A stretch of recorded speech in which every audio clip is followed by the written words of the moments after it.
Ada sebuah kisah menarik tentang dua orang yang berhasil pergi haji.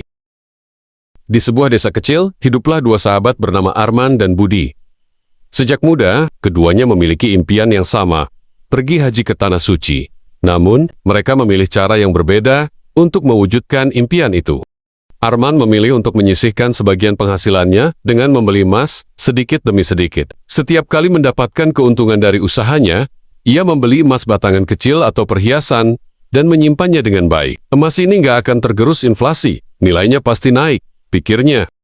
Benar saja, bertahun-tahun kemudian, harga emas melonjak tinggi. Ketika tabungannya sudah cukup, ia menjual emasnya dengan nilai yang jauh lebih tinggi dari saat pertama kali membelinya. Dengan hasil penjualan emas tersebut, Arman akhirnya bisa mendaftar haji lebih cepat. Sementara itu, Budi memilih menabung uangnya di celengan dan rekening bank. Setiap bulan, ia menyisihkan sebagian penghasilannya dan mengumpulkannya dengan tekun. Namun, seiring berjalannya waktu, harga naik dan biaya haji semakin mahal. Tabungan Budi yang awalnya terasa cukup, perlahan mulai terasa kurang karena nilai uangnya semakin berkurang akibat inflasi.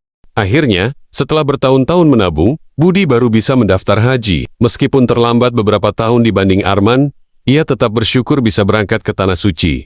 Ketika akhirnya mereka bertemu di Makkah, Budi tersenyum sambil berkata, "Arman, sekarang aku paham kenapa kamu memilih emas. Nilainya terus bertambah, sementara uangku malah semakin berkurang nilainya." Arman menepuk bahu sahabatnya dan berkata, "Yang penting kita berdua bisa sampai di sini, Budi.